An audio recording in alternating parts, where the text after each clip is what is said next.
বর্তমান পরিস্থিতির ব্যাপারেও আমি কইতাম চাই যে আপনারা একথাটা মনে করে রাখুন, জানি আমরা আসমান তাকি আইছি না, কিন্তু আমরা আসমান তাকি আইছি না, এই জমিনও আমরা পয়দা হয়েছি। নিজের অস্তিত্ব লইয়া টিকে থাকতে হইব। নিজের দুর্বল মনে করেন তাই দেখেও ঠেলামারি হরাই দিব। এর লাগি নিজের সংগঠিত হওয়া দরকার, নিজেরা সংগঠিত হওয়া দরকার। যে কোনো কাজ করতে হইলে মানুষ লাগে, সম্মিলিত ব্যবস্থাপনার দরকার হয়। তাই আপনারা সংগঠনটা আরো মজবুত করুক। যে পর্যায়ে আসুন, সাব কিবলার সংগ্রাম এমন আসিল, যদি তার এই সংগ্রাম তাই চালাইয়া দেয় তা না, তাইলে আই সিলেটের জমিনও কোনো সরকারি মাদ্রাসা থাকলো না, হলে সব কমই মাদ্রাসা হয়ে গেল। তাই বহুত জায়গা থাকি সভা সমিতি ছিটিয়ে আইতো, তার গেছে খাফনোর কাপড় কিনিয়া যাইবার লাগে, খাফনোর কাপড় সাথে নিয়ে যাইবার লাগে আইতো। এইরকম এই সময় প্রচার হয়েছিল বদরপুর রহমতুল্লাহ আলাইহির ইন্তেকালের পরে, যে বদরপুরের বাতি নিভি গেছে, বদরপুরের বাতি নিভি গেছে কইয়া লাল হয়েছে, প্রকাশ্যে ক হয়েছে। এরপরে বাবারে দরিয়া আনিয়া ও দাউদপুর 100 করছে, বাবা জোর থেকে আসর জোর ফরতে লিয়ে আসর আগ পর্যন্ত পাস করছে। ও শফিস ইয়ে চৌধুরী তার বাবা আসলা বদরপুর সাহেবের মুঠিদ, তাই মাইক নিয়ে কইলা খে হয় রে বদরপুরের বাতি নিভি গেছে, বদরপুরের বাতি নিভছে না, নিভত নাই। তাই আমি আরো ধরি, আর আপনারা যে দেখানো আসেন নিজের দুর্বল মনে করেন না, জানি দুর্বল মনে করলেও অসুবিধা হইব, অন্যরা চড়িয়ে দিব উপরে। ফলে জরুরত হইল সংগঠিত হওয়ার, আর 2 নম্বর কাম হল নিজের অবস্থানটাকে উপরে, নিজের আকিদা বিশ্বাসের উপরে সামনে রাখিয়া নিজের অবস্থানটা শক্ত ধরিয়া রাখতে হইব। আমি আশাটা আসলাম যে আজকে আল ইসলার নেতৃবৃন্দ, বিশেষ করে মহাসচিব সবার কাছ থেকে ছাত্র এবং আল ইসলার তালামিদে ইসলামিয়া এবং আল ইসলার সম্পর্কে দিক নির্দেশনা আমরা শুনবো, আমরা পাইব, কিন্তু এটা আলোচিত হয়েছে না, কোনো দিক নির্দেশনা পাইছি না আমরা। 2 নম্বর যে কথাটা প্রায় সব বক্তার মুখ থেকে উচ্চারিত হয়েছে হযরত সাব কিবলা রহমতুল্লাহ আলাইহির কথা। তাই তো আমার ওয়ালিদ মোহতরম, তাই বহুত কিছু খাওয়ার আছে, কিন্তু সব কিছু খাওয়া সম্ভব নয় এখন। তার কোনো আলাদা আদর্শ নাই, কিন্তু তাই রসুলের আদর্শে আদর্শিত মুজাসসিম এক ব্যক্তি, রসুল প্রেমিক, আল্লাহ রসুলের আশিক, হুব্বে রসুল যার ফুজি আসিল।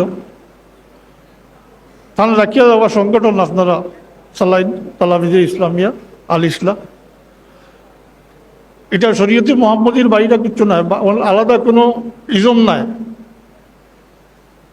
এটা সাহাবায়ে কেরাম থেকে লইয়া তাবিন, তবে তাবিন থেকে লইয়া ইমাম মুহাদ্দিসিন মুজতাহিদিন ফুকাহা ওগুলোর ধারাবাহিকতা, বিশেষ করে এর সাথে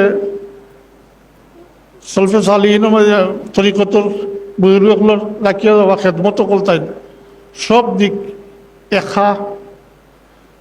এক ব্যক্তির দ্বারা সব দিক পূর্ণভাবে তাই সব কিছু করিয়া গেছেন এবং সফল কাম হয়েছে।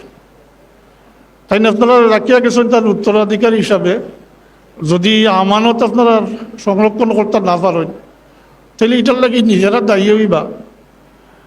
একটা কথা বক্তসরভাবে কইতাম, সাব কিবলার সংগ্রাম এমন আসিল, যদি তার এই সংগ্রাম তাই চালাইয়া দেয় তা না, তাইলে আই সিলেটের জমিনও কোনো সরকারি মাদ্রাসা থাকলো না, হলে সব কমই মাদ্রাসা হয়ে গেল। তাই বহুত জায়গা থাকি সভা সমিতি ছিটিয়ে আইতো, তার গেছে খাফনোর কাপড় কিনিয়া যাইবার লাগে, খাফনোর কাপড় সাথে নিয়ে যাইবার লাগে আইতো। তাই দেখা গেছে প্রথম দিকে এমন অবস্থা হয়েছে, তার সঙ্গে যাইবার মতো কোনো মানুষ পাওয়া গেছে না, একা লড়ছেন, ফিল্ড তৈরি করিয়া গেছে। আর আপনারা মনে করেন যদি আমরা ফিল্ড পাইছি আর নিজের ইচ্ছা মতো নতুন কোনো ইজম, নতুন কোনো মতবাদ, তাইলে আমানতের খেয়ানতদারি হইব। কিন্তু এই জমিনও সিলেটের জমিনও হরফে দোয়াত যেটা এটা বিলুপ্ত হইয়া হরফে তার পরিবর্তে জোয়াদ উচ্চারণ হইল। এটা আপনারা জানেন না, কিন্তু মুরব্বী হল জিজ্ঞান যান একলা সংগ্রাম করে গেছে। কারণ তার খবর বড় মজবুত আসলো, কারণ তার 3টা সনদ আসলো, একটা সরাসরি মক্কি, একটা মাধ্যমে তার উস্তাদের উস্তাদ মক্কি, আর তার পীর মুর্শিদ হযরত পীর রহমতুল্লাহ আলাইহি। এই আমানতটা তাই যথাযথভাবে তার জানোর বিনিময় তাই এটারে প্রতিষ্ঠিত করিয়া আপনারা লাগি রাখিয়া গেছে। তো তাই বারবার যে তার উচ্চারণর একদিকে আমরা তো খুশি, কিন্তু যখন দেখি আমরা তো এলোমেলো হয়ে গেছি, বিচ্যুত হয়ে গেছি, নিজের অবস্থান নিয়ে নিজে ব্যস্ত। কিন্তু নিজে ব্যস্ততা থাকতো ঠিক আছে, তাই বলিয়া এই সিলসিলার খেদমতটা কি সরিয়া নিজের ইমেজ লইয়া চিন্তা করা, এটা তো এইরকম পরিস্থিতি হইলে একা হয়ে যাবা, আপনার যে কেউ টুকি দিয়া সরাই দিব। যেমন বর্তমান পরিস্থিতির ব্যাপারেও আমি কইতাম চাই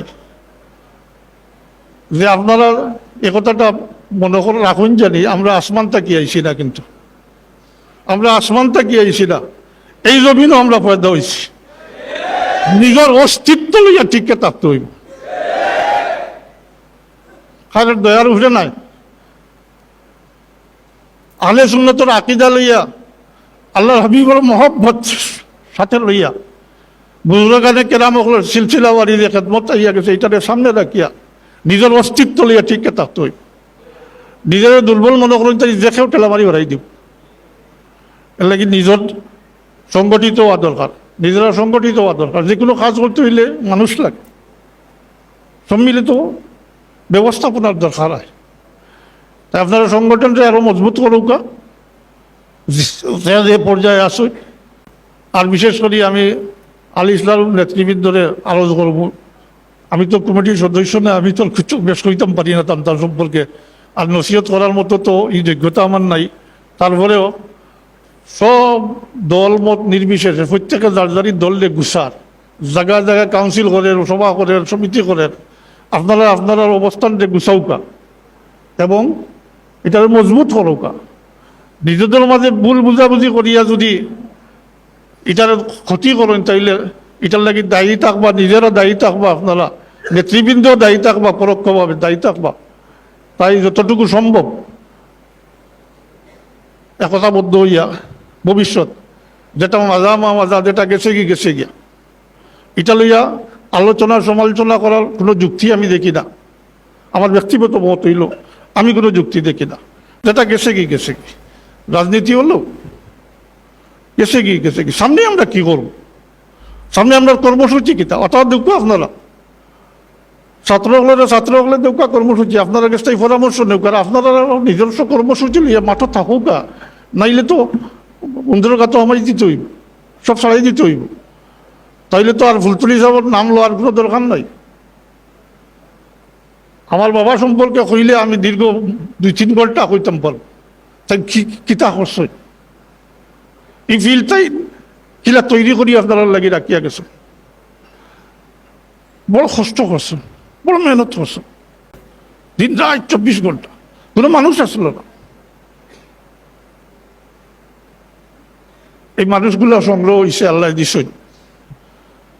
কিছু মানুষ সংগ্রহ হয়ে গেছে গাছবাড়ির জবানত, পরবর্তীতে আল্লাহ শুকুর এইরকম এই সময় প্রচার হয়েছিল বদরপুর রহমতুল্লাহ আলাইহির ইন্তেকালের পরে, যে বদরপুরের বাতি নিভি গেছে, বদরপুরের বাতি নিভি গেছে কইয়া লাল হয়েছে, প্রকাশ্যে ক হয়েছে। এরপরে বাবারে দরিয়া আনিয়া ও দাউদপুর 100 বার করছে, বাবা জোর থেকে জোর ফোরতে লিয়া আসর আগ পর্যন্ত পাস করছে। ও সফি সবদি ইয়ে চৌধুরী তার বাবা আসলা বদরুল সাহেবের মুরিদ, তাই মাইক নিয়ে কইলা খে কয় রে বদরুল বাতি নিভি গেছে, বদরুল বাতি নিভছে না, নিভত নাই। তাই আমি আমার শেষ কথা,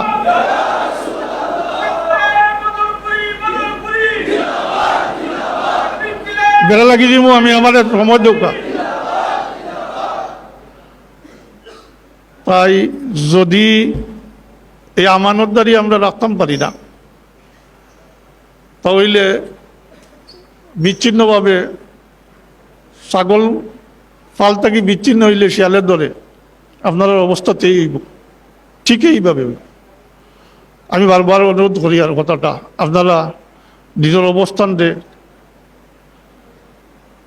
অবস্থানের উপরে, আর যদি এর সাথে এখন বারবার হজরত সাহেব কিবলা রহমতুল্লাহ আলাইহির কথা হন যখন, আমি আবারও হইয়া শেষ করি আর যে তার ব্যক্তিগত কোনো ইজম নাই। এখানে যদি কেউ মনে করেন যে ভুল করবা, তার কোনো ব্যক্তিগত ইজম আসলো না।